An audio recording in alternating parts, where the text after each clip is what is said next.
Gracias por venir, bienvenido. Gracias, Luis. Estás conociendo también el estudio, la producción. Sí. Impresionado. Bueno, transición energética sostenible, algo que se viene hablando y bastante en Comodoro, ¿no? Sí, efectivamente.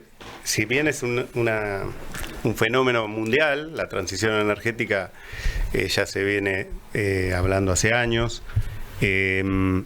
Hechos como la pandemia o la guerra de Ucrania, estas cosas aceleran este proceso y particularmente a nuestra ciudad, nuestra región, nuestra cuenca, impacta doblemente, ¿no? Porque no solo nos obliga como usuarios de la energía a cambiar, sino como matriz productiva, ¿no? La productividad de nuestra zona se va a ver afectada, alterada, modificada, y ese cambio, como todos los cambios en la historia de la humanidad, se pueden dar de forma organizada, se pueden planificada, o pueden ser de modo disruptivo, revolucionario y hasta descontrolado, ¿no? Claro, claro.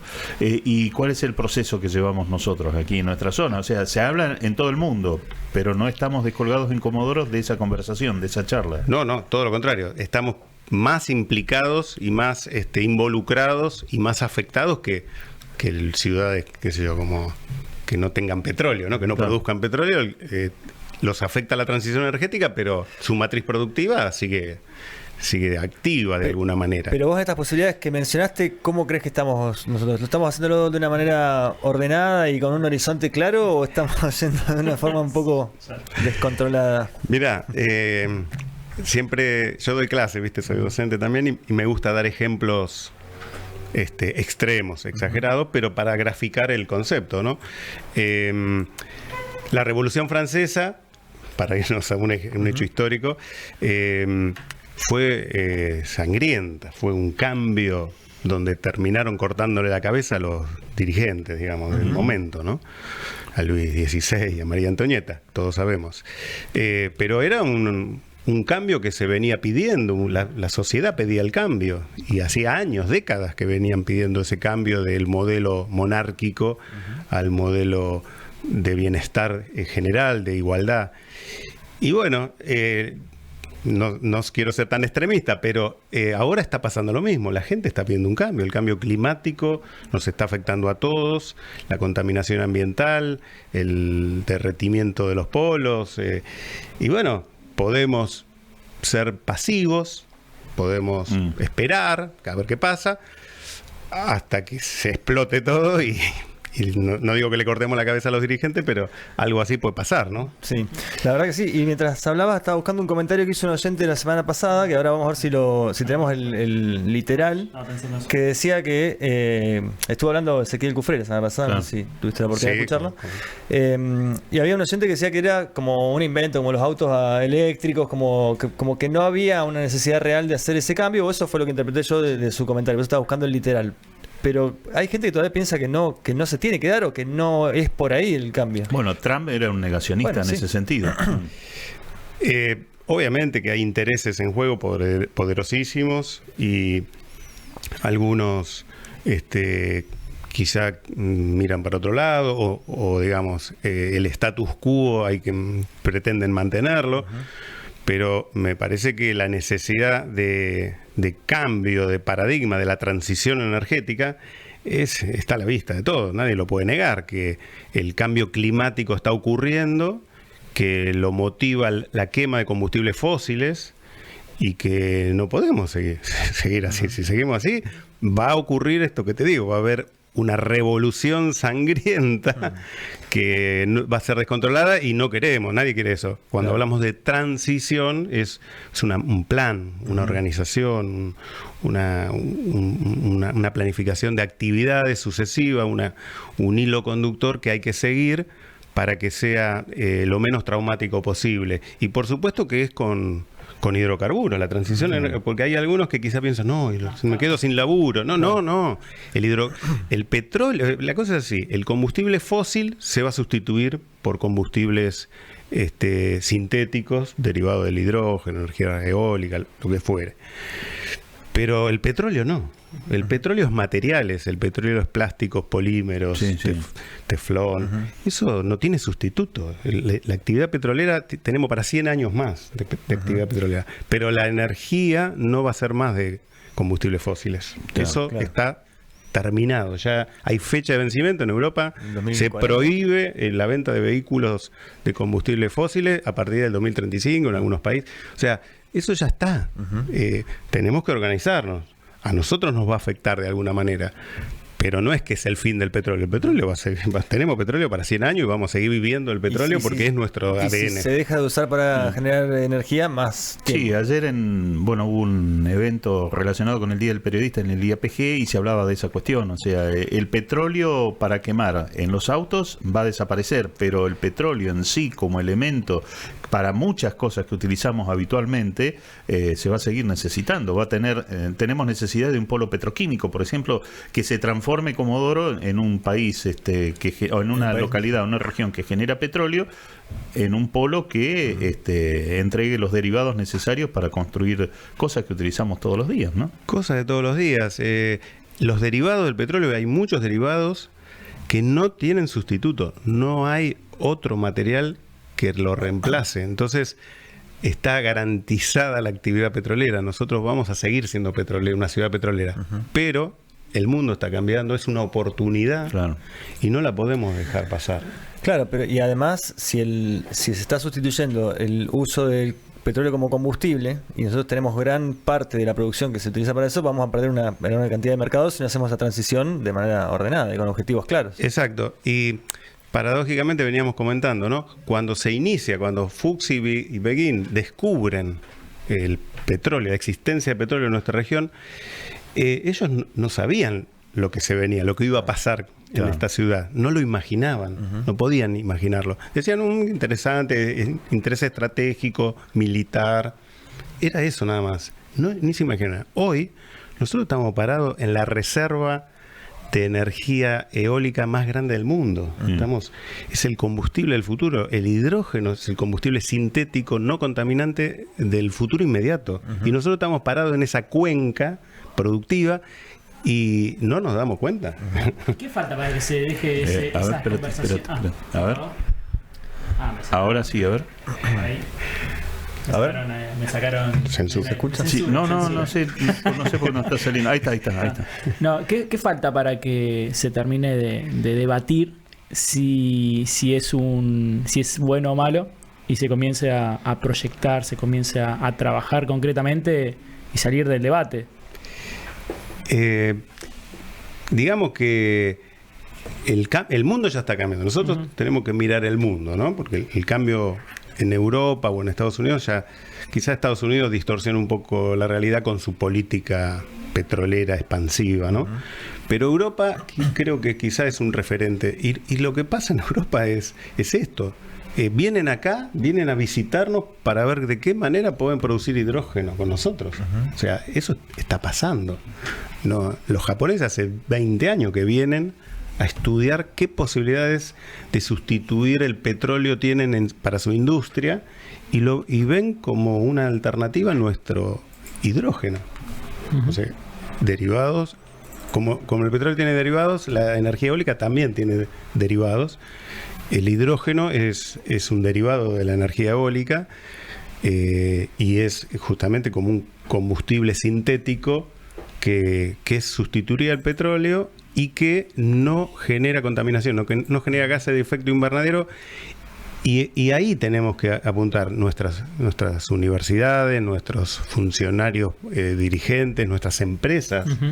Tendríamos que juntarnos y empezar a ver el nuevo paradigma energético, como alguna vez se lo encontraron Fuchs y Begin encontrando petróleo y dijeron, ¿qué hacemos con esto? Bueno, estamos en ese punto hoy. Y depende de lo que decidamos nuestro futuro, ¿no? Y en esa transición o en esa variación, digamos, del petróleo como combustible, como fuente de energía hacia otras alternativas, ¿cuáles son las más, bueno, lo que acabas de decir, ¿no?, respecto al hidrógeno y a la energía eólica acá, pero como tendencia a nivel mundial, ¿cuáles son las alternativas que reemplazarían energía solar, energía eólica, hidrógeno y ¿Energía nuclear también?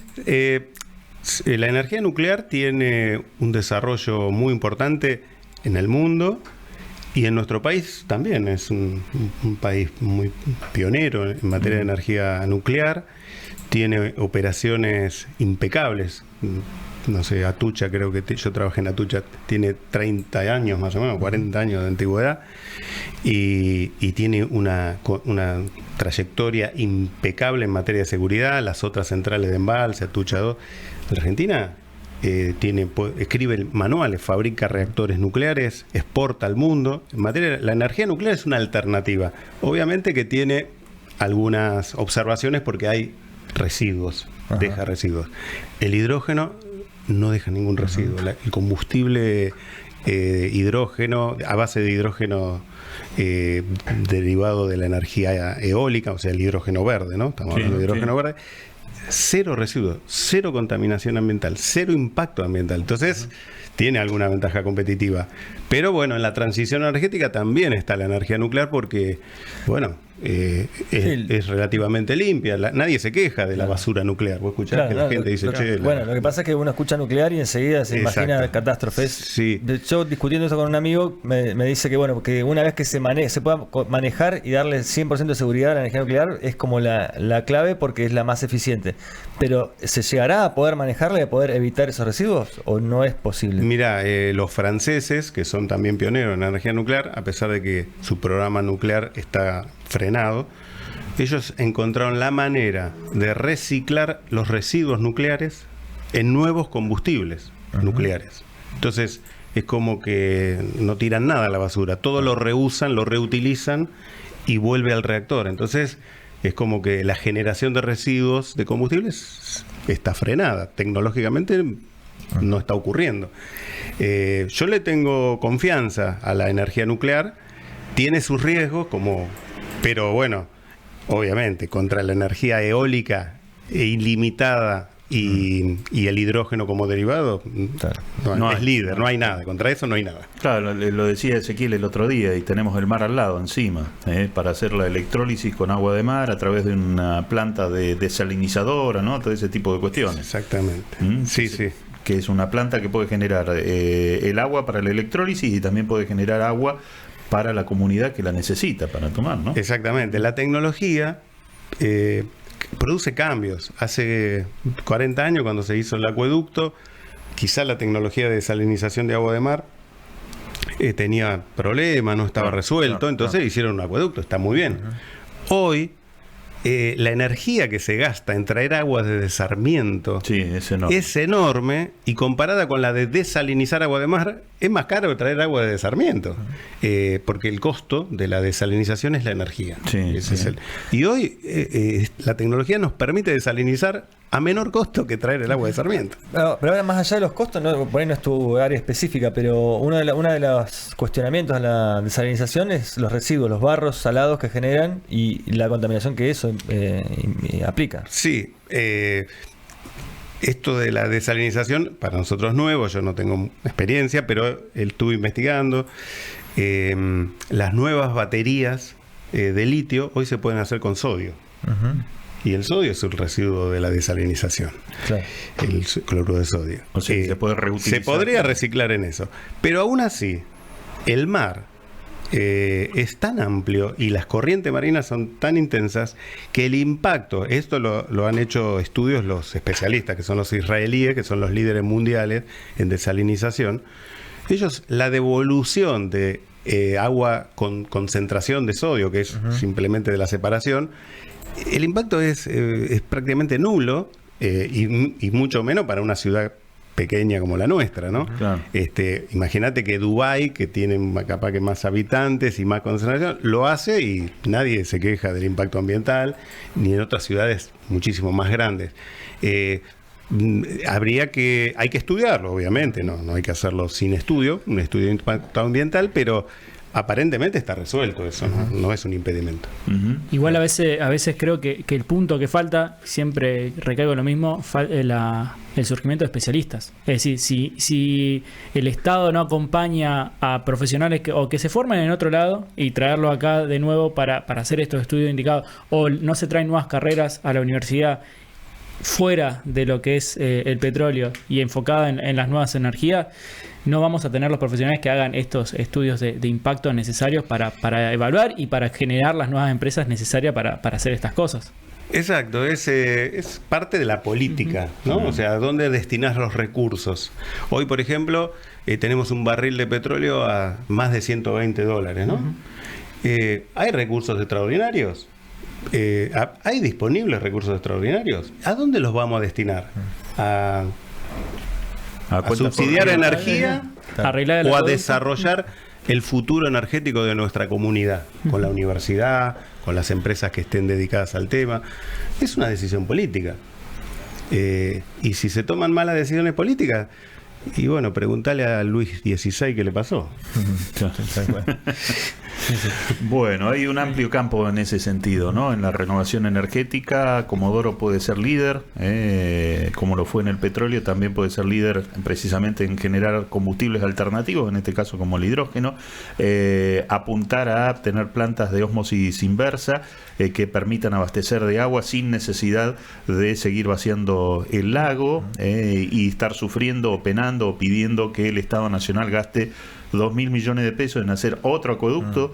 La repotenciación, que en su momento parecía la solución, después se descubrió que los caños, al no tener protección catódica, al traer mayor cantidad de agua, no se tiene la energía necesaria para activar esa repotenciación. O sea, estamos haciendo cosas improvisadamente, sin apuntar a la solución definitiva, ¿no? Pero además ahí tiene un impacto directo y claro que ya se está viendo, que es la reducción del caudal, no, del volumen de agua del lago. Que ya hay un lago seco prácticamente o totalmente, y otro que está en vías de... Claro, y que no le damos cabida o participación a la gente de Sarmiento en este estilo, ¿no? Sí. Nosotros lo decidimos y no le preguntamos.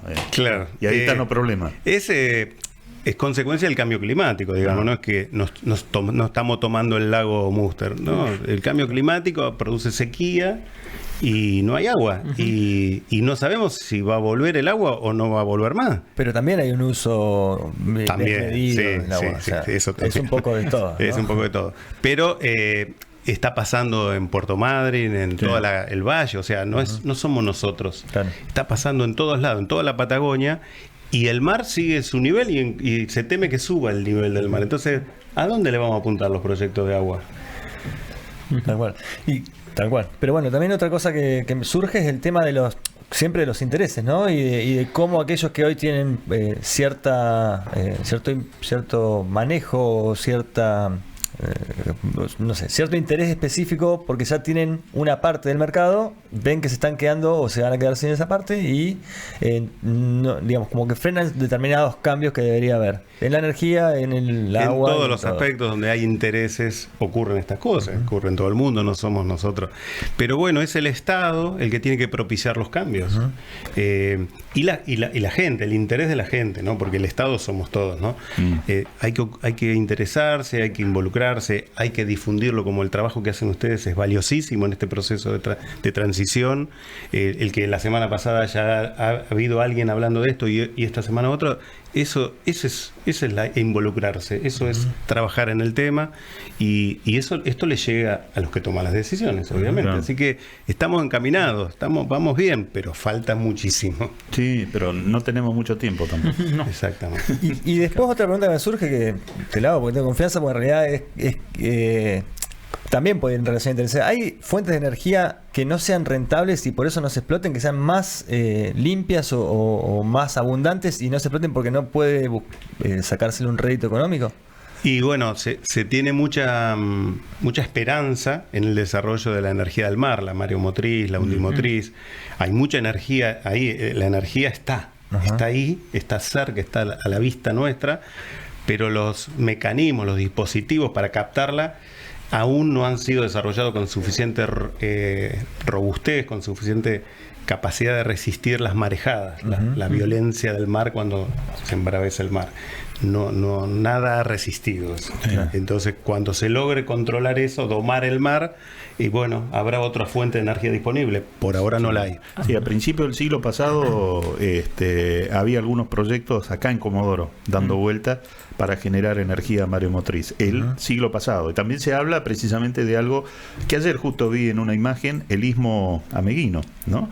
Que es la diferencia de altura que hay entre los golfos. Entre los dos golfos, y que habría que hacer allí, se podría generar energía mareomotriz, pero es un proyecto de hace, pero no sé, muchísimos años tiene. Sí, el problema que tiene ese proyecto es del impacto ambiental, no es una área natural protegida. Claro, ahora y el desequilibrio o el impacto ambiental podría generar algo que no sabemos. Entonces, claro, en su momento cuando se habló... Es sagrado el lugar, es tierra sagrada. Claro, cuando se habló de eso, de las ballenas ni nada, ni de los pingüinos, nada. O sea, no se pensaba en eso, digamos. Exacto. Y hoy ha cambiado, ¿no?, el escenario. Pero es una realidad concreta. Sí, está demostrado que el mar dispone de energía, una energía descomunal. El tema es que no se la puede controlar todavía, ¿no? Como en su momento la energía nuclear no se la podía controlar, era una explosión o nada, y bueno, ahora sí. Igual mi pregunta apuntaba más a una, por eso dije que lo pregunto porque está en confianza, una teoría más conspirativa que tiene que ver con la posibilidad de la energía libre, no sé, la torre de Tesla. Son cuestiones que por ahí nosotros hemos charlado en algunas situaciones, pero nunca con un especialista nos diga no. Realmente no es posible, o si Estados Unidos le rompió todo el laboratorio y se llevó los datos. Lo más parecido a la máquina ideal, perfecta de energía constante, continua, en realidad la teoría no existe físicamente, el proceso no tiene de conservación de la energía, no lo permite, pero lo más cercano a eso es un panel solar de altísima eficiencia, puesto de 5 centímetros de lado, puesto en el techo de tu casa, y que con eso te abastezca de energía para todo el año. Claro.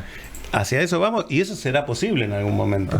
Pero la tecnología es lenta, y eso es lo más cercano a la energía y que se cree que cuando eso ocurra, que va a ocurrir, se van a acabar las empresas de energía, no va a haber más transacción comercial de energía. Bueno, hay un documental muy bueno en Netflix del caso de Islandia, me suena, que aprovecha la energía del volcán para calentar, la geotérmica, y bueno, y la maremotriz también tiene ahí desarrollo y alimentan energéticamente todo el... Sí, hay poquitos lugares en el mundo con esas características geológicas, pero que se aprueban, se pueden aprovechar. Acá en la Argentina, en Copahue, también hay emprendimientos de aprovechamiento de energía geotérmica, pero bueno, no es tan...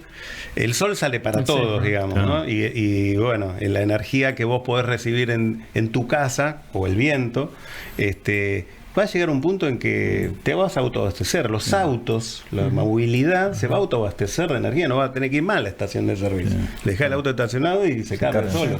Sí, hay un documental del hijo de Robert Redford de hace algunos años atrás, donde él muestra, algunas de las cosas que muestra es precisamente que vos, teniendo paneles solares en tu casa, tenés energía para tu vivienda, para todo lo que ocupe el predio de tu casa, y a su vez también podés cargar la batería del auto eléctrico, sin necesidad de apelar a ningún otro tipo de recurso. O sea, totalmente autónomos, eléctricamente. Claro.